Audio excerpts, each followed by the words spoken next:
Good morning friends. இந்த வீடியோவில் 72 பேராகிராஃப்களை கொண்டிருக்கின்ற Apology for Poetry என்று பிலிப் சிட்னி எழுதிய பகுதியின் 4வது வீடியோ இது. இந்த வீடியோவில் 34வது பேராகிராஃப்ல இருந்து 47வது பேராகிராஃப்ஸ் வரைக்கும் நாம பார்க்க போறோம். பொதுவாக ஒரு போயட்டுங்கிறவன் எல்லா சயின்ஸுக்கும் அவன் தான் ஒரு மோனார்க் அப்படின்னு சொன்னால் எல்லா அரசர்களுக்கும் அரசன், தலை சிறந்தவன். அது மாதிரி உலகத்தில் இருக்கின்ற எல்லா அறிவியல்களுக்கும் தலைமை வகிக்கக்கூடியது போயட்டு தான் தலைமை வகிக்கிறான், போயட்ரி தான் தலைமை வகிக்குது அப்படின்னு சொல்ல. ஏன் அப்படின்னு சொன்னால் இது நல்ல வழியை மட்டும் காட்டலை, அந்த நல்ல வழியை இனிமையாக காட்டுது. ஒரு நல்ல வழியை காட்டுறதுங்கிறது வேற.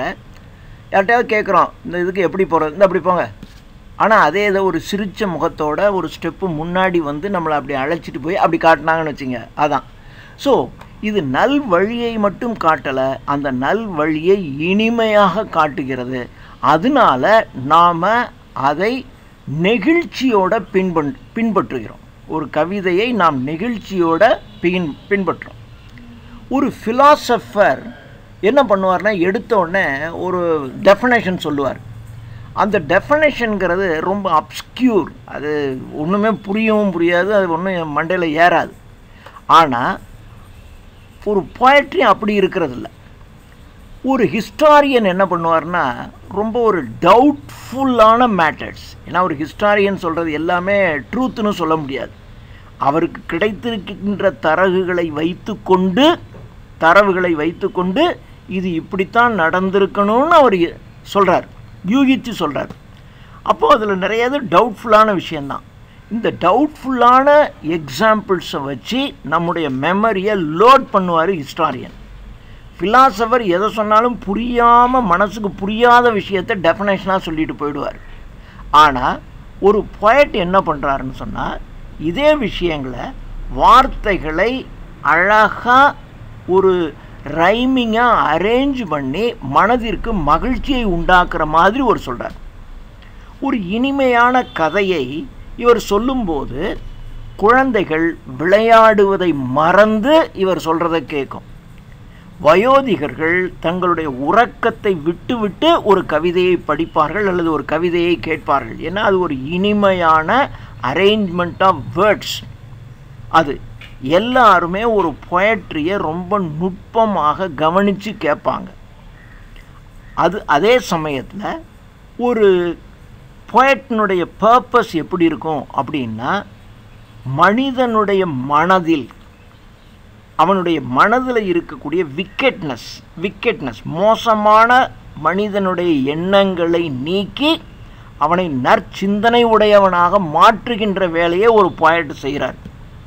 அதான் அவர் ஒரு முழு விஷயத்தை அழகாக ட்ரெஸ் பண்ணி ஒரு இனிமையாகவும் அழகாகவும் தருகின்ற வேலையை ஒரு போயட் செய்கிறார்.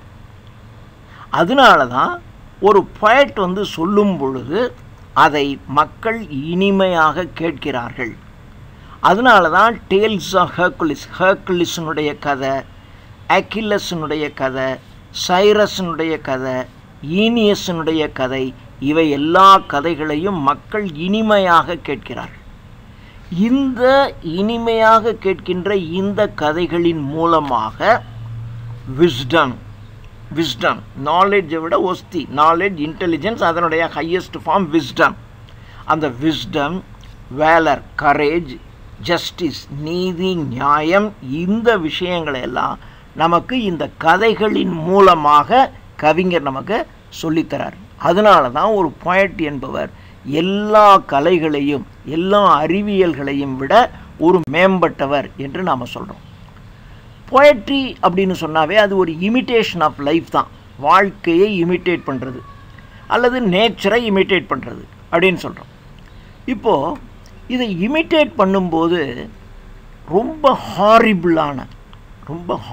பயங்கரமான விஷயங்கள், ஒரு கொடூரமான பேட்டில்ஸ், யுத்த கலங்கள், இயற்கைக்கு மாறான பெரிய பூதங்கள், இவைகளை கூட ஒரு கவிதை, ஒரு போயட்ரி என்ன பண்ணுன்னா டிலைட்ஃபுல், அப்படி மகிழ்ச்சியாக காட்டும்.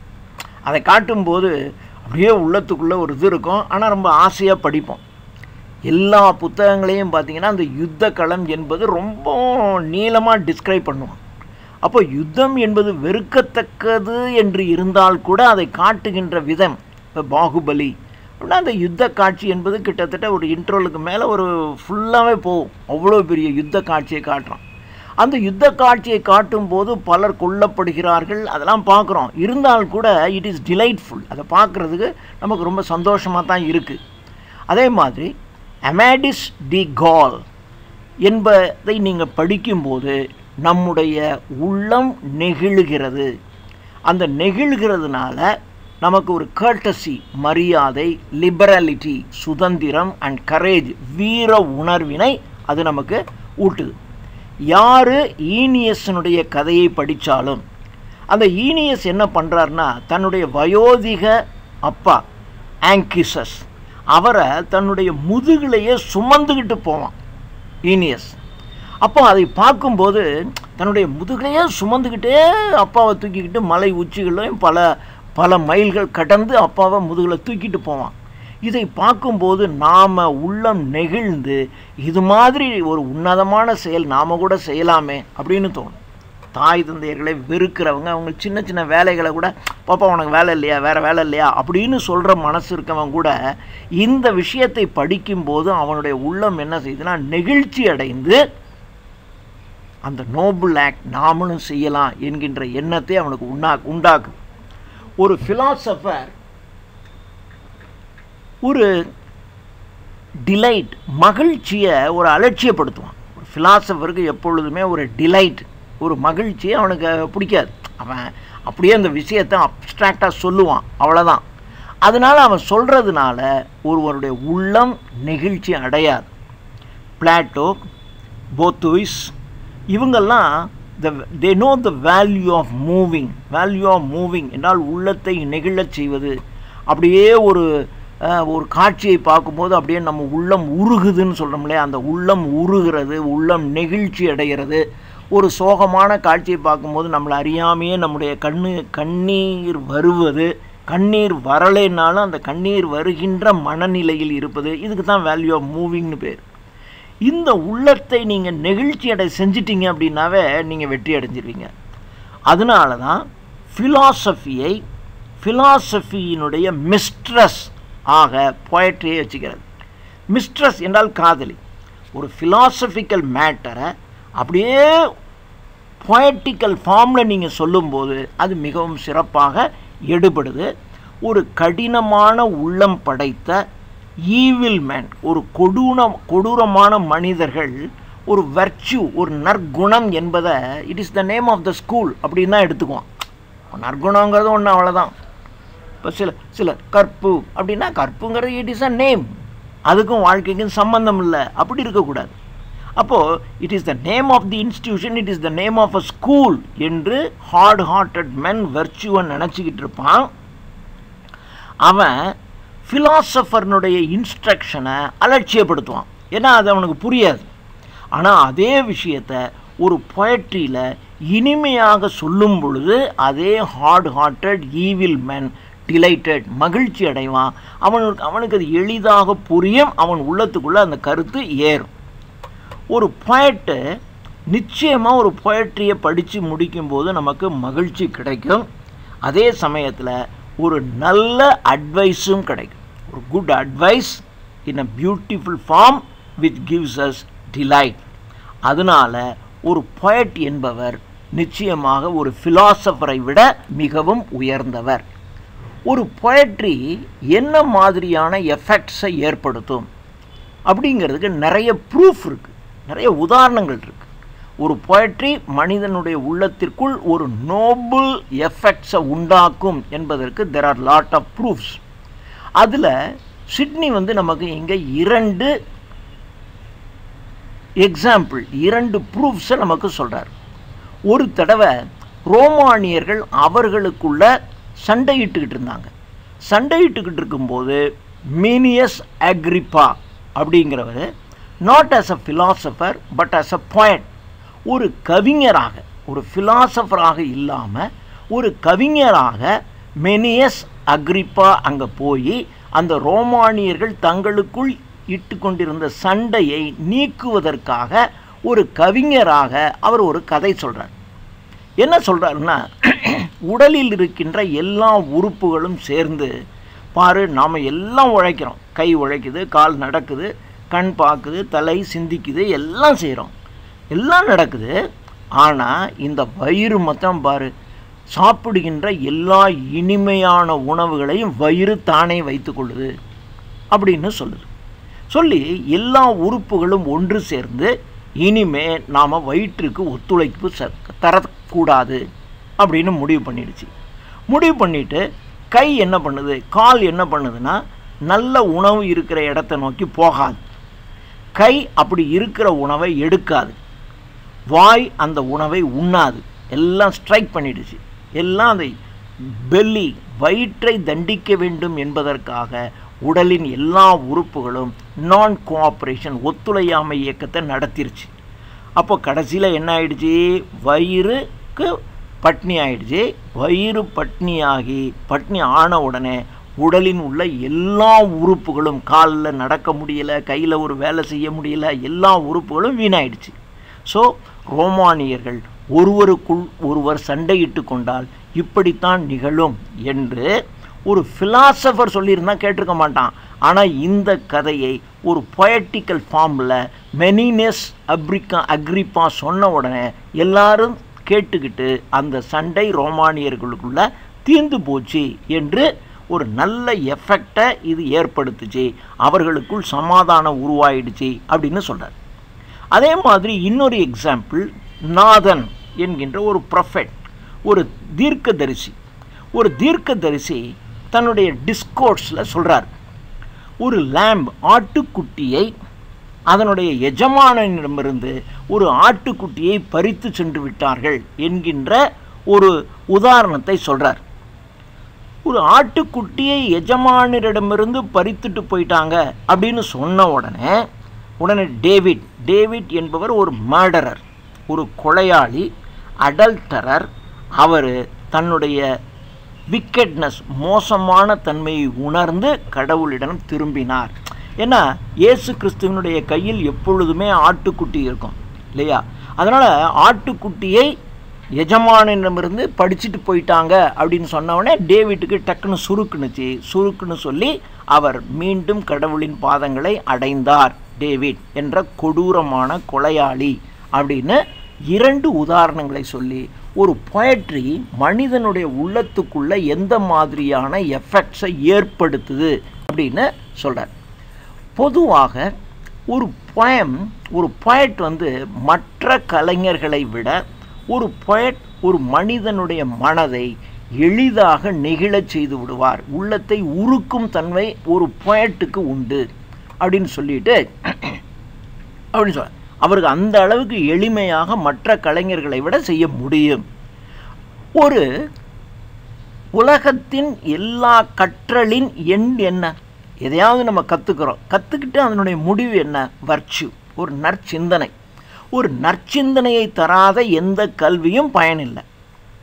ஆனால் இதே நற்குணத்தை ஒரு பொயட்ரியானது ரொம்ப எளிமையாகவும் ஒரு மகிழ்ச்சியாகவும் இந்த நற்குணத்தை ஒரு மனிதனுக்கு டீச் பண்ணுது. டீச் பண்ணி மனிதனின் உள்ளத்தை எளிதில் நெகிழச் செய்து அவனை ஒரு மிகச்சிறந்த மனிதனாக மாற்றுது. அதே சமயத்தில் ஒரு பொயட்ரியில் நிறைய சப் டிவிஷன்ஸ் இருக்குது. சில பொயட்ஸ் என்ன பண்ணுவாங்கன்னா, ட்ராஜடியையும் காமெடியையும் கம்பைன் பண்ணி ட்ராஜடி காமெடி அப்படின்னு உண்டாக்குறாங்க. சில கவிஞர்கள் ப்ரோஸ் அண்ட் வேர்ட்ஸ் ரெண்டையும் மிக்ஸ் பண்ணுறான். அதுக்கு ஒரு உதாரணமாக சானசாரோ அண்ட் போத்தியஸ், இவர்கள் ப்ரோஸையும் வேர்ட்ஸையும் மிங்கிள் பண்ணுறான். அப்படியே ஒரு கவிதை எழுதிக்கிட்டே வருவான், நடுவில் ப்ரோஸ் பேசேஜஸ் வரும், மறுபடியும் வேர்ட்ஸ் வரும், ப்ரோஸ் வரும், இந்த மாதிரி இருக்கும். சிலர் என்ன பண்ணுவாங்கன்னா, ஹீரோயிக் பொயட்ரியும் பாஸ்டரல் மேட்டர்ஸ். பேச்சுரல் மேட்டர்ஸ், பேச்சுரல் என்று சொன்னால் இந்த ஆடு மேய்க்கின்ற கிராமிய தன்மையான சூழல், அதையும் ஹீரோயிக்களையும் மிங்கிள் பண்ணுவான். ஆனால் சிட்னி இந்த மாதிரியான காம்பினேஷன்ஸ் அவருக்கு பிடிக்கிறதில்ல, அவர் அதற்கு எதிரானவராக இருக்கிறார். ஆனால் அவர் தனித்தனியாக ஒன்று சிறந்தது. பாஸ்டரல், எலிஜியாக், அயாம்பிக், சாட்டைரிக் இவைகளெல்லாம் தனித்தனியாக உயர்ந்தது. ஆனால் இவைகளெல்லாம் ஒன்றோடன்னு நம்ம மிக்ஸ் பண்ணக்கூடாது அப்படின்னு சொல்கிறார். இப்போ பாஸ்டரல் என்பது ஒரு மனிதனுடைய துன்பங்களை வெளிப்படுத்துகின்ற ஒரு தன்மை அதற்கு இருக்குது. அதே சமயத்தில் இது ஒரு பணக்காரன் வசதி வாய்ப்பு உள்ளவன், ஒரு பவர்ஃபுல் மேன் எந்த அளவிற்கு ஏழைகளுக்கு உதவுகின்ற தன்மை இருக்கிறான் என்பதை காட்டுகிறது ஒரு பாஸ்டரல் அப்படின்னு சொல்லிட்டு, இதற்கு ஒரு உதாரணமாக wolves and sheep, ஓநாய்களும் ஆட்டுக்குட்டிகளும் என்ற கதை. இந்த ஓநாய்களும் ஆட்டுக்குட்டிகளும் என்ற கதையானது ஒரு பாஸ்டரல். ஒரு ஓநாயும் ஆட்டுக்குட்டியும் ஒரு நகரத்தில், சிட்டியில், ஒரு ரோடில் இருக்கிற மாதிரி எழுத முடியாது. அது ஏதோ ஒரு கிராமியத்தில் அல்லது ஒரு காட்டுப்பகுதியில், வனப்பகுதியில் இருக்கிற மாதிரி தான் இந்த கதையை நீங்கள் சொல்ல முடியும், எழுத முடியும். அதனால தான் இதை ஒரு பாஸ்டரல் பேட்டர்னில் wolves and sheep என்கின்ற ஒரு கதையை சொல்லி, இந்த கதையானது மனிதனுக்கு எப்படி சிறந்த நற்சிந்தனைகளை உருவாக்குகிறது அப்படின்னு சொல்கிறார்.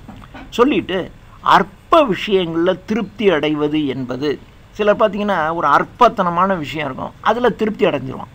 அந்த திருப்தி அடைவது என்பது ஒரு பெட்டி விக்டரி, ஒரு அற்பமான வெற்றி. அற்பத்தனத்தில் திருப்தி அடைவது என்பது ஒரு அற்பத்தனமான வெற்றியை குறிக்கும். இது பாஸ்டரலை பற்றி சொல்கிறார். அதே மாதிரி எலிஜி என்றால் இரங்கற்பா. யாராவது ஒருவருக்கு இறந்து விட்டால் அல்லது துன்பம் நேர்ந்து விட்டால் அந்த துன்பத்தை அல்லது அவருடைய இறப்பினால் ஏற்படுகின்ற துன்பத்தை வெளிப்படுத்துகின்ற ஒரு கவிதை எலிஜி. இது மனிதனுடைய வீக்னஸ், வலிமை குறைவு, அவனுடைய உலகத்தின் துன்பங்கள் இவைகளை படம் பிடித்து காட்டுகின்ற வேலையை எலிஜி செய்யும். அதே மாதிரி அயாம்பிக் என்கின்ற பொயட்டிக் ஃபார்ம் மனிதனுடைய வீரத்தை வெளிக்காட்டுது. அதே சமயத்தில் ஒரு வில்லன் தோல்வி வெற்றி அடைஞ்சால் அது அவமானதானது. அதாவது தோல்வி ஜெயிச்சுக்கிட்டே இருக்கும், ஆனால் கடைசியில் பார்த்தீங்க, அதான் வில்லனானது ஜெயிச்சுக்கிட்டே இருப்பான், ஆனால் கடைசியில் அந்த வில்லன் தோற்று தான் ஆகணும். அப்போது வில்லனுடைய வெற்றி என்பது அவமானகரமானது அப்படின்னு சொல்லலாம். வில்லனுடைய வெற்றி ஒரு அவமானகரமானது, அது வெற்றி அடையவே முடியாது. அது வெற்றி அடைகிற மாதிரி இருந்தாலும் கடைசியில் குட்னஸ், நல்லவன் தான் வெற்றி அடையணும், வில்லன் தோல்வி தான் அடைஞ்சாகணும் என்கின்ற கருத்தை வலியுறுத்துகிறது அயாம்பிக்.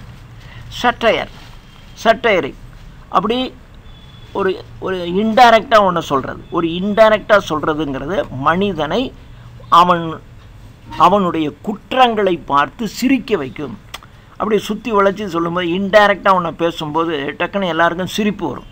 ஆனால் சிரிப்பு வந்தாலும் காலப்போக்கில் அந்த குற்றங்கள் அல்லது அந்த வீக்னஸ் நம்மக்கிட்ட, அது சொல்கிறவங்ககிட்டயே அந்த குற்றம் அல்லது அந்த வீக்னஸ் இருந்துச்சு அப்படின்னா அவன் அதை புரிஞ்சுக்கிட்டு தன்னுடைய தவறை திருத்தி கொள்வார்கள். ஸோ இது சட்டையர் என்பது பிறருடைய குற்றங்கள் குறைகளை பார்த்து சிரிக்கிற மாதிரி இருக்கும்.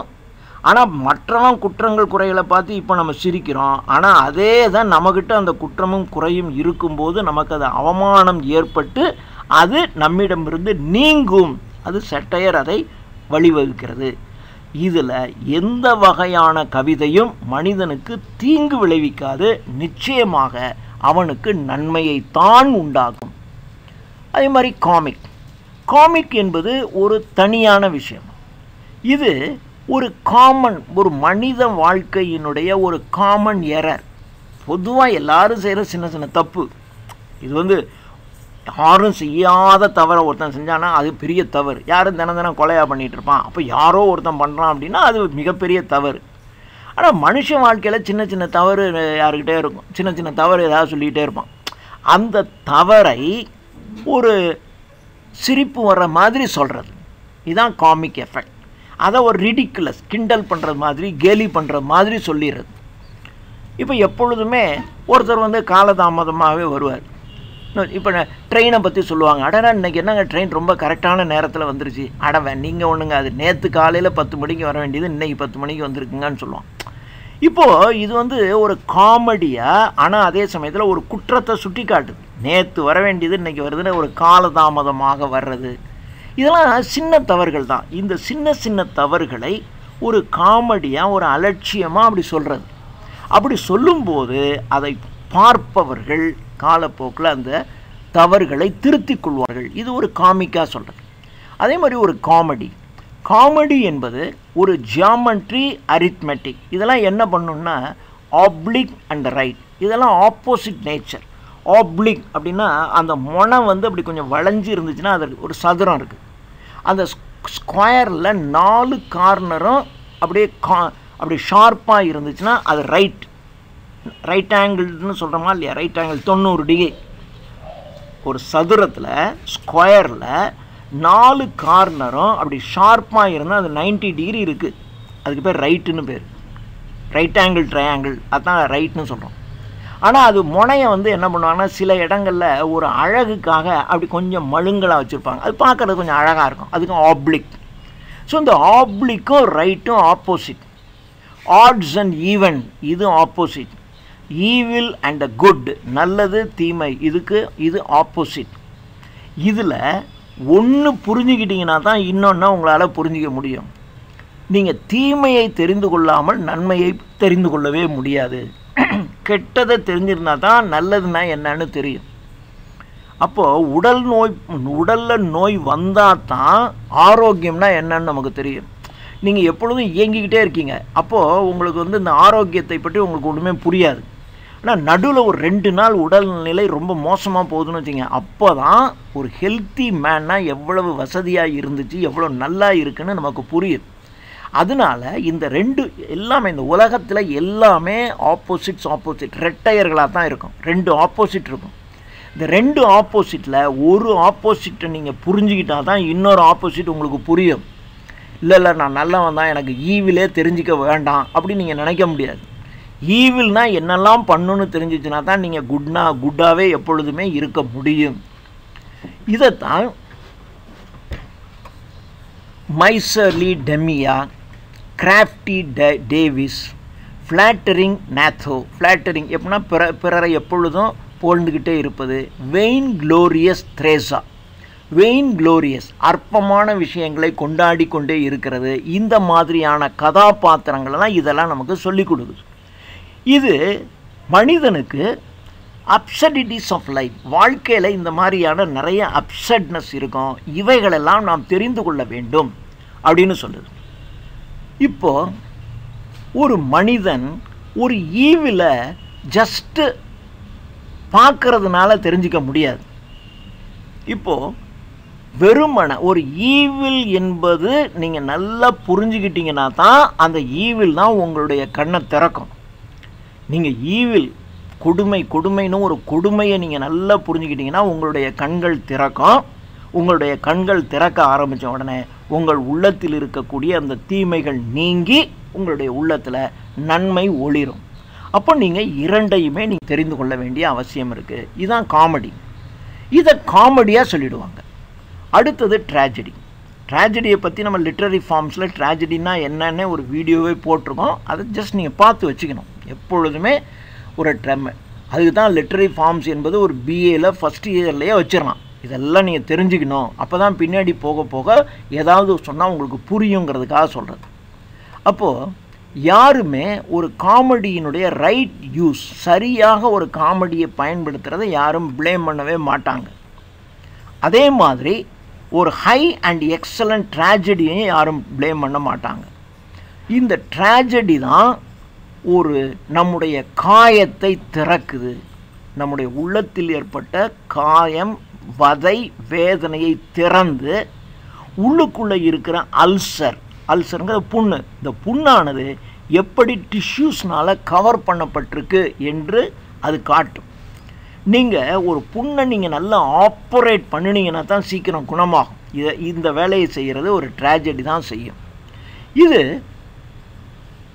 ஒரு கிங் வந்து டைரண்ட் கொடுங்கோன்மையானவனாக மாறுவதற்கு, இதற்கு முன்னாடி ஒரு ஒரு கொடுங்கோல் மன்னன் இருக்கான், அவன் எப்படி வீழ்ச்சி அடைந்தான் என்பதை ஒரு டிராஜிக் ட்ராமா காட்டும். ஒரு டிராஜிக் ட்ராமா அல்லது ஒரு டிராஜிக் ஃபிக்ஷன் சொல்லும். இதை ஒரு மனிதன் ஒரு அரசன் தெரிஞ்சுக்கிட்டான்னு வச்சுங்க, அப்போது ஒரு டைரண்ட்டாக இருக்கிறது மக்களுக்கு எவ்வளவு கொடுமையை உருவாக்குது, அதே சமயத்தில் நாம் டைரண்ட்டாக இருந்தால் எத்தனை லட்சக்கணக்கான மக்கள் கஷ்டப்படுறாங்க அப்படிங்கிறது அவன் உள்ளத்துக்குள்ளே புரியும். அதே சமயத்தில் டைரண்ட்டாக இருக்கின்ற அரசர்கள் எப்படி வீழ்ச்சி அடைந்தார்கள் என்பதையும் அவனுக்கு காட்டும்.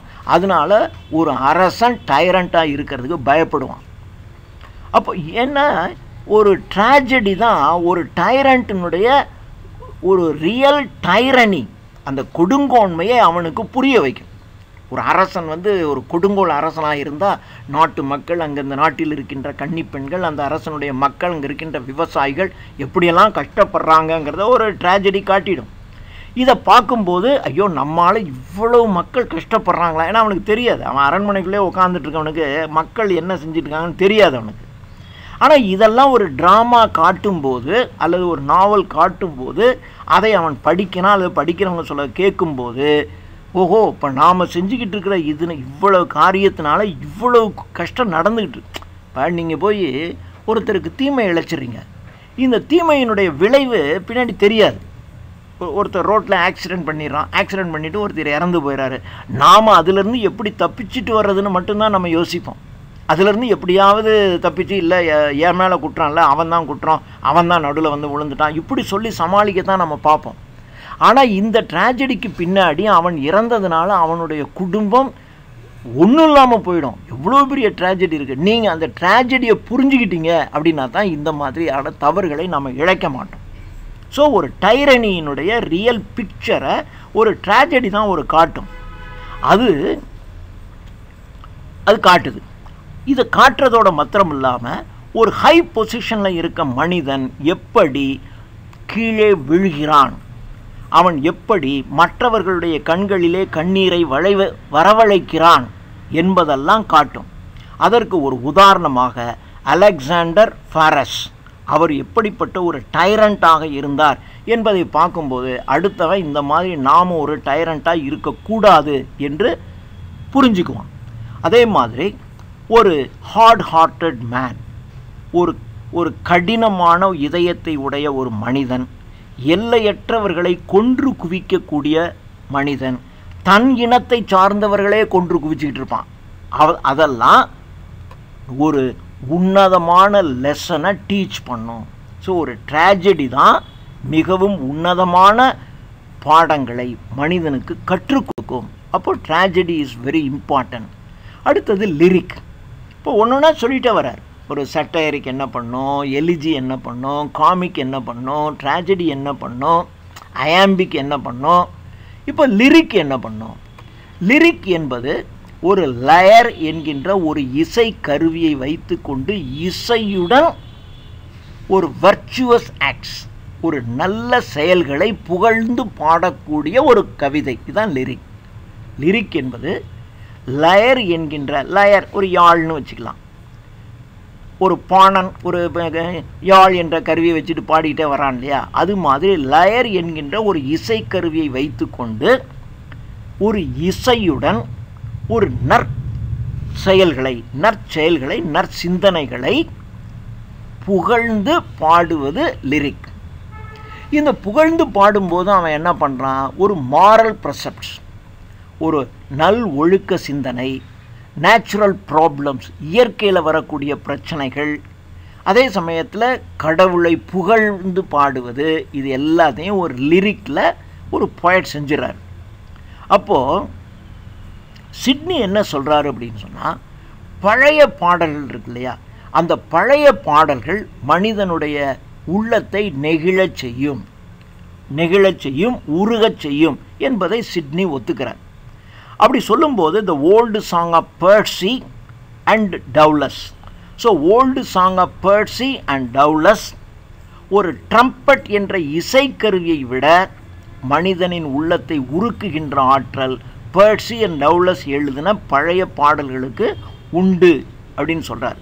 சொல்லிட்டு ஹங்கேரி என்ற நாட்டில் எந்த பெரிய விருந்து நடத்தினாலும் சரி, அல்லது மக்கள் எல்லாரும் சேர்ந்து ஏதாவது ஒரு மீட்டிங் நடத்தினாலும் அவங்களுடைய மூதாதையர்களினுடைய தைரியம், அவர்களுடைய துணிச்சல், அவர்களுடைய வீரச் செயல்கள், தங்களுடைய மூதாதையர்களின் வீரச் செயல்களை மக்கள் பாடுவார்கள். எங்கள் ஹங்கேரியில் எந்த மிகப்பெரிய விருந்து நடத்தினாலும் சரி, அல்லது மக்கள் கூடுகின்ற இடத்துலையும் சரி, அவர்கள் தங்களின் மூதாதையர்களின் வீரச் செயல்களை கவிதையாக பாடுகின்ற பண்பு ஹங்கேரி மக்களுக்கு இருக்குது. ஏன் இப்படி செய்கிறீங்க அப்படின்னா, எங்களுடைய மூதாதையர்களின் அந்த வீரச் செயல்களை பாடும்போது எங்கள் உள்ளத்துக்குள்ள அதே வீர உணர்வு தோன்றுது அப்படின்னு சொல்கிறாங்க.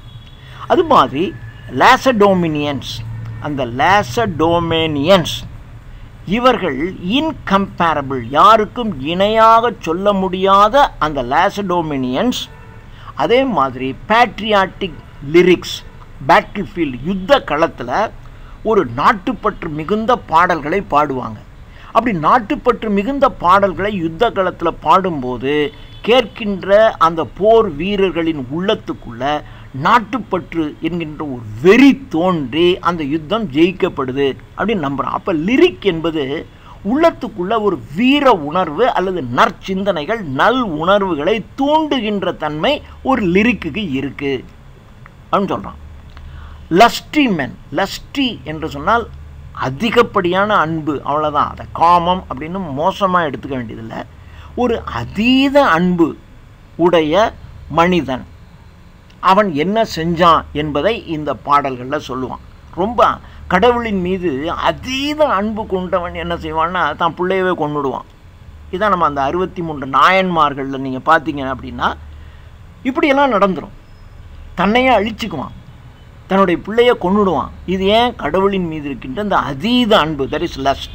அந்த அதீத அன்பினால் ஒரு மனிதன் செய்கின்ற காரியங்கள், அவன் என்ன செஞ்சான் அப்படிங்கிறது, ஒரு யங் மென்னாக இருக்கும்போது அவன் செய்த சின்ன சின்ன காரியங்கள், இதெல்லாம் அவன் மேன்ஹுட், மனித இனத்துக்கு வந்து சேர்ந்த உடனே ஐயோ நான் சின்ன வயசில் இப்படிலாம் செஞ்சிட்டேனே அப்படின்னு இவைகளெல்லாம் இந்த லிரிக்கில் அவங்க பாடுவாங்க.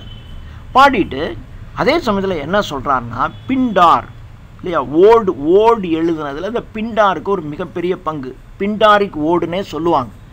அந்த பிண்டார் என்ன பண்ணுவார் அப்படின்னு சொன்னால், ஒரு மிக உயர்ந்த விக்டரி, பெரிய வெற்றிகளுக்கு ரொம்ப முக்கியமே கொடுக்க மாட்டார், ரொம்ப அலட்சியமாக எடுப்பார் அப்படின்னு அவருடைய கவிதைகளில். பிண்டார் என்ன பண்ணுவார், ஒரு ஹை விக்டரிஸை அதுக்கு ஒரு இம்பார்ட்டன்ஸே கொடுக்க மாட்டார் அப்படின்னு அப்போ பிண்டார் வந்து இப்படி செய்கிறாரு, இது சரியா அப்படின்னா, it is the fault of Pindar, not his poetry. இப்படி செஞ்சுருக்காரு பிண்டார் அப்படின்னா, அதான் ஹை விக்டரிஸுக்கு இம்பார்ட்டன்ஸே இல்லாமல் செஞ்சிட்டாரு என்று சொன்னால் இது பிண்டார்னுடைய குறையே ஒழிய அவர் எழுதின போயட்ரியினுடைய குறை இல்லை அப்படின்னு சொல்கிறான். இப்போ ஆன்சியன் கிரீஸ், பழைய கிரேக்கர்கள் என்ன பண்ணுவாங்க அப்படின்னா, ஒரு டோர்னமெண்ட்டில் வெற்றி அடைந்தால் கூட ஒரு யுத்த களத்தில் ஒரு நாட்டோட சண்டை போட்டு அடைஞ்ச வெற்றி மாதிரி அதை கொண்டாடிட்டு இருப்போம். வீட்டில் பார்த்தீங்கன்னா ஒரு தாயக்கட்டையை வச்சு விளையாண்டுக்கிட்டு இருப்பாங்க. அப்புறம் அந்த 2 குழந்தைங்கள ஒரு குழந்தை ஜெயிச்சிருச்சுன்னா ஏதோ உலகத்திலே எல்லாத்தையும் வெற்றி அடைஞ்ச மாதிரி சந்தோஷமாக குதிக்கும், சிரிக்கும். அதான் ஒரு சின்ன வெற்றியை கூட ஏதோ ஒரு யுத்த களத்தின் வெற்றியை போல கிரேக்கர்கள் கொண்டாடுவார்கள். அந்த லிரிக் தான், இப்படி கொண்டாடுறதான் மனிதனுடைய உள்ளத்துக்குள்ள ஒரு இன்ஸ்பிரேஷனை தோன்றி ஒரு நோபல்னஸ், உன்னத தன்மைகளை, நாட்டுப்பற்றை, இவைகளையெல்லாம் இந்த லிரிக் உள்ளத்துள்ள வளர்க்குது என்று லிரிக்கை பற்றி சொல்கிறார். அடுத்தது ஒரு எப்பிக் போயட்ரி அல்லது எப்பிக் போயட்ரி, இதிகாசங்கள் என்று சொல்கிறோம் இல்லையா. தமிழில் Ramayana, Mahabharata, Paradise Lost, Homer எழுதின இலியட், ஓடிசி, இவைகள்லாம் உலகத்தின் தலை சிறந்த இதிகாசங்கள். இந்த இதிகாசங்களை யாருமே வெறுக்கவே முடியாது. நீங்கள் ராமாயணத்தை முழுசாக படிக்கலைனாலும் அதில் இருக்கிற ஒரு சின்ன கிளைக்கதை உலகத்தை எல்லாருக்கும் தெரிஞ்சிருக்கும். மகாபாரதத்தை முழுசாக படிக்கலைனாலும் கர்ணனை பற்றி அல்லது அர்ஜுனனை பற்றி அல்லது கிருஷ்ணரை பற்றி எங்கேயாவது ஒரு சின்ன சின்னதை எல்லாரும் தெரிஞ்சு வச்சுருப்பாங்க. யாருமே அதை வெறுக்கவே முடியாது. ஏன்னா இது வாழ்க்கையையும் அதனுடைய செயல்களையும் ஒரு ஆக்கில்லஸ், சைரஸ், டர்னஸ், டைடியஸ் அண்ட் ரினால்டோ போன்ற ஹீரோஸ், இதெல்லாம் கிரீக் ஹீரோஸ். இந்த நேம் எல்லாம் சும்மா தெரிஞ்சு வச்சுக்கணும். ஆக்கில்லஸ், சைரஸ், டர்னஸ், டைடியஸ், ரினால்டோ போன்ற கிரேக்க ஹீரோக்களினுடைய வாழ்க்கை, அவர்களுடைய செயல்பாடுகளை இந்த எப்பிக் போயட்ரியெல்லாம் நமக்கு படம் பிடிச்சு காட்டுது. பாரடைஸ் லாஸ்ட்டு அதே மனிதனுடைய வீழ்ச்சி. ஏன் மனுஷனுடைய வீழ்ச்சி? ஆசை இல்லையா? இப்போ மனிதனுடைய வீழ்ச்சிக்கு என்ன காரணம் அது சொல்லுது. அப்போது இவையெல்லாம் இந்த மாதிரி மிக உயர்ந்த விஷயங்களை நமக்கு டீச் பண்ணுது. டீச் பண்ணி ஒரு ஹை அண்ட் எக்ஸலண்ட் ட்ரூத்தை மனிதனுடைய மனதிற்குள் பதிக்கின்ற வேலையை இந்த ஹீரோயிக் அல்லது எப்பிக் போயட்ரி செய்யுது.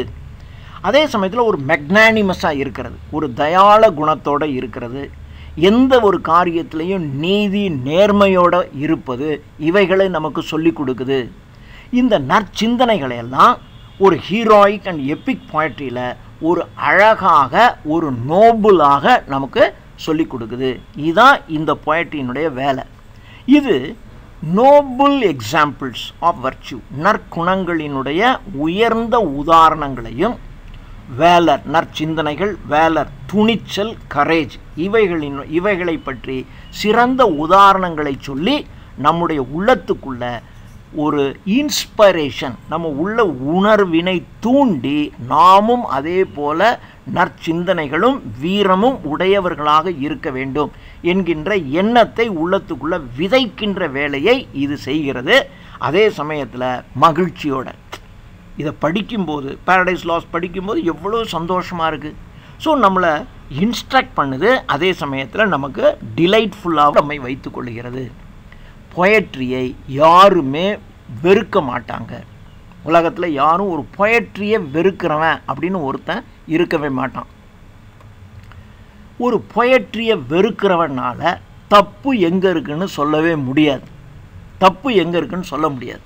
ஸோ தவறு எங்கே இருக்கிறது என்பதை இனிமையாக சுட்டி காட்டுகின்ற வேலையை ஒரு பொயட்ரி செய்யுது. ஒரு பொயட்ரியினுடைய காஸ் அல்லது effects, poetry is neither its cause nor its effects, neither poetry in general nor its separate kind give them any cause for their dislike. So ஒரு பொயட்ரியினுடைய காரண காரியங்கள், ஜென்ரல் பொயட்ரி, இதெல்லாம் எந்த மனிதனுடைய உள்ளத்திலையும் டிஸ்லைக், வெறுப்பு என்ற உணர்வை தோற்றுவிக்காது. பொயட்ரியினுடைய முக்கியத்துவம் என்ன? உலகத்தில் எல்லா மனித லேர்னிங்கும் ஒரு பொயட்டிக்கல் ஃபார்மில் இருந்தால், அதுதான் நான் சொன்னேன். ஹிஸ்டரி கூட ஒரு பொயட்டிக்கல் ஃபார்மில் அந்த ஹிஸ்டரியை நீங்கள் சொல்லும்போது அது அருமையாக ரீட் பண்ணுவாங்க. இப்போ நீங்கள் பொன்னியின் செல்வன் அதை படிக்காதவங்க எவ்வளோ எல்லாரும் படிச்சிருப்பாங்க இல்லையா? ஏன்னா மிக உயர்ந்த விஷயத்தை ஒரு அழகாக 5 வால்யூமில் எழுதியிருக்க. 5 வால்யூமில் எழுதப்பட்ட அந்த பொயட்ரியானது இன்றைக்கும் படிக்கிறவங்க உள்ளத்துக்குள்ளே ஒரு மகிழ்ச்சியையும் சந்தோஷத்தையும் உருவாக்குது. உலகத்தில் இருக்கின்ற எல்லா பிரான்ச்சஸ் ஆஃப் லேர்னிங் நிறையா இருக்கு இல்லையா? ஃபிசிக்ஸு, பயாலஜி, பாட்டனி, சோஷியாலஜி என்று நாம் சொல்கிறோமே. ஸோ எல்லா பிரான்ச்சஸ் ஆஃப் லேர்னிங்கும் ஒரு பொயட்ரியிலிருந்து தான் உருவானவை. பொயட்ரி என்பது universal, not to a particular place or particular group of people. It is universal. எந்த நாகரிகமான நாடும் ஒரு பொயட்ரியை அலட்சியப்படுத்த முடியாது. இது அன்சிவிலைஸ்டு நேஷன்ஸ், ஒரு நாகரிகம் அடையாத நாடுகளில் கூட பொயட்ரி இருக்குது. அதனால தான் ரோமன்ஸ் இதை ப்ரொஃபஸியிங் அப்படின்னு சொல்கிறாங்க. ரோமானியர்கள் ப்ரொஃபஸியிங், அதாவது வருங்காலத்தை உணர்த்துகின்ற தன்மை உடையதுன்னு ரோமானியர்கள் சொல்கிறாங்க. கிரேக்கர்கள் இதை மேக்கிங், பொயட்ரி என்பது மேக்கிங், இதுக்கு முன்னாடி நம்ம பார்த்துருக்கோம். மேக்கிங் என்றால் புதிதாக உன்னை உருவாக்குறது அப்படின்னு சொல்கிறாங்க. இந்த மேக்கிங் என்பது, ப்ரொஃபஸியிங் என்றதெல்லாம் இந்த பொயட்ரிக்கு சரியான அர்த்தங்கள். இந்த மற்ற கலைகள் இருக்குது பாருங்கள், அதை அந்த கலைகளெல்லாம் என்ன பண்ணுன்னா, எதை நீங்கள் பார்க்குறீங்களோ அதை இமிட்டேட் பண்ணும், அவ்வளோதான். அந்த இமிட்டேட் பண்ணுற வேலையை மட்டும்தான் அது செய்யுது. இதாங்கம்மா, இதை எடுங்கம்மா. மற்ற கலைகளெல்லாம் ஒன்றை இமிட்டேட் தான் பண்ணும். ஆனால் ஒரு பொயட் வந்து அதுக்கு மேலே போய் என்ன, ஒரு ஆப்ஜெக்டையே உருவாக்குகின்ற தன்மை அவனுக்கு இருக்குது. ஒரு பொயட் வந்து ஒரு பொயட்டினுடைய டிஸ்கிரிப்ஷன், ஒரு பொயட் வந்து தன்னுடைய பொயட்ரியில் டிஸ்கிரைப் பண்ணுறார். பண்ணி அதை முடிக்கும்போது அந்த பொயட்ரியில் எந்த விதமான ஈவில் தீமையும் அதில் இருக்காது. ஒரு பொயட்ரியினுடைய எஃபெக்ட் எப்பொழுதுமே அதனுடைய முடிவு குட்டாக தான் இருக்கும். இது எப்பொழுதுமே குட்னஸை தான் டீச் பண்ணோம். அதே சமயத்தில் அதை லேர்ன் பண்ணுறவங்களுக்கு டிலைட், மகிழ்ச்சியை உண்டாக்கும். ஒரு மாரல் டாக்ட்ரின், இது நல் ஒழுக்கத்தை தரக்கூடியதாக இருக்கும். அதனால தான் ஒரு பொயட் வந்து ஹிஸ்டாரியன்ஸை விட, ஃபிலாசபரை விட மிக உயர்ந்தவராக கருதப்படுகிறார். த ஹோலி ஸ்கிரிப்சர் இருக்கு இல்லையா, அது முழுக்க முழுக்க கவிதை நடையில் எழுதப்பட்டது. ஒரு பொயட், இப்போ நீங்கள் பைபிள் என்பது பார்க்குறதுக்கு தான் ப்ரோஸாக இருக்கும். ஆனால் அதை நீங்கள் ரீட் பண்ணி பார்த்தீங்கன்னா அது ஒரு பொயட்டிக்கலாக இருக்கும். அப்படியே ஒரு சின்ன அப்படியே ஷார்ட் லைன்ஸில், சின்ன சின்ன வரிகளில் அழகாக ஒரு பொயட்டிக்கல் ஃபார்மில் எழுதப்பட்டது தான் பைபிள். கிரைஸ்ட் கூட பேசும்போது, எப்போ அவ்வளவு காலத்திற்கு முன்பாக, 2000 ஆண்டுகளுக்கு முன்பாகவே கிரைஸ்ட் கூட பேசும்போது ஒரு பொயட்டிக் லாங்குவேஜில் தான் பேசியிருக்காரு. அதனால தான் பொயட்ரி என்பது உலகத்தில் உள்ள அனைவரும் புகழுகின்ற ஒரு கலையாக இருக்குது. இது எல்லா பிரான்ச்சஸ் ஆஃப் லேர்னிங், எல்லா கற்பிக்கின்ற எல்லா கலைகளையும் விட, எல்லா பிரிவுகளையும் விட ஒரு தலை சிறந்ததாக கருதப்படுவது ஒரு பொயட்ரி தான். அதனால் ஒரு கவிஞனுக்கு தான் உலகத்தின் மிக உயர்ந்த மரியாதை செல்ல வேண்டும். ஏன்னா ஒரு கவிஞன் தான் எல்லாத்த விட உயர்ந்தவன், அவனுக்கு தான் the highest honours to go சொல்லிட்டு சிட்னி என்ன பண்ணுறாருன்னா, ஒரு பொயட்ரியை கிரிட்டிசைஸ் பண்ணுறவங்கள அட்டாக் பண்ணுறார். இவங்களெல்லாம் பொயட் ஹேட்டர்ஸ், கவிதைகளை வெறுக்கின்றவர்கள் அப்படின்னு சொல்ல. அவங்க பொயட்டிக் ஹேட்டர்ஸ், தேர் ஆல் பொயட்டிக் ஹேட்டர்ஸ். அவர்கள் எப்பொழுதும் பொயட்ரியை வெறுக்கின்றவர்கள். அவங்க தங்களுடைய ஒரு பொயட்ரியை அவன் கிரிட்டிசைஸ் பண்ணுவதன் மூலமாக தங்களுடைய நேரத்தை வீணடித்து கொண்டிருக்கின்றவர்கள். நேரத்தை வீணடிக்கிறான். ஒரு பொருத்தமற்ற வார்த்தைகளை வைத்துக்கொண்டு கவிதையை அலட்சியமாக பேசுகின்றவர்கள் இவர்கள். அவங்க பேசுகிறதுல ஒரு பொயட்ரியை கிரிட்டிசைஸ் பண்ணுற அந்த இதை எடுத்து பார்த்தீங்கன்னா அதில் எந்த சப்ஸ்டன்ஸுமே இருக்காது. ஒரு கிரிட்டிசிசம், ஒரு பொயட்டிக்கல் கிரிட்டிசிசம் என்பது டு பி லாஃப்ட் அட், சிரிப்பு தான் வரும். என்னடா ஒரு சப்ஸ்டன்ஸும் இல்லாமல் அது என்ன கோணல், இது என்ன கோணல், அது என்ன இது என்னன்னு விமர்சனம் பண்ணிக்கிட்டே இருப்பான். அது சிரிப்புக்கு உள்ளாகின்ற ஒரு தன்மை தான். அதில் எந்த விதமான விட்டி, ஒரு இன்டெலிஜென்ட் டிஸ்கஷன் எதுவுமே அதில் இருக்கவே இருக்காது. இப்போது ஒரு கிரிட்டிக் எப்படி அப்படின்னு சொன்னால், ஒரு கடன்பட்டிருக்கிறவன் மகிழ்ச்சியாக இருக்கிறது மாதிரி, ஒரு சிக் பீப்புள் மகிழ்ச்சியாக இருக்கிற மாதிரி. இவன்லாம் மென்டலி சிக் பீப்புள். இந்த கிரிட்டிக் இருக்கான் பாருங்கள், எல்லாத்தையும் விமர்சனம் பண்ணிக்கிட்டு, எல்லாத்தையும் குறை சொல்லிக்கிட்டு, எல்லாத்தையும் நொட்டை சொல்லிக்கிட்டே இருப்பான். அது சரியில்லை, இது சரியில்லை, அது அப்படி இல்லை, இது இப்படி இல்லைன்னு சொல்லிக்கிட்டே இருப்பான் இந்த கிரிட்டிக்ஸ்.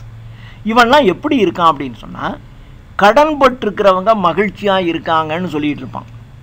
அல்லது சிக் பீப்புள், பிளேக் நோயினால் பாதிக்கப்பட்டிருக்கின்ற நோயாளிகள் மகிழ்ச்சியாக இருக்கின்றார்கள் என்று சொல்வதை போன்ற மனிதர்கள் இவர்கள் அப்படின்னு சொல்கிறான். இப்போது அக்ரிப்பா சயின்ஸினுடைய எல்லா வெரைட்டியையும் சொல்லுவார். அதே மாதிரி இராஸ்மஸ் மிஸ்டேக்ஸை புகழ்ந்து சொல்லிக்கிட்டு இருப்பார். இவர்களெல்லாம் ஒரு கிரிட்டிக்ஸுக்கு superior. They are superior to such scoffing critics. யார் சுப்பீரியர்?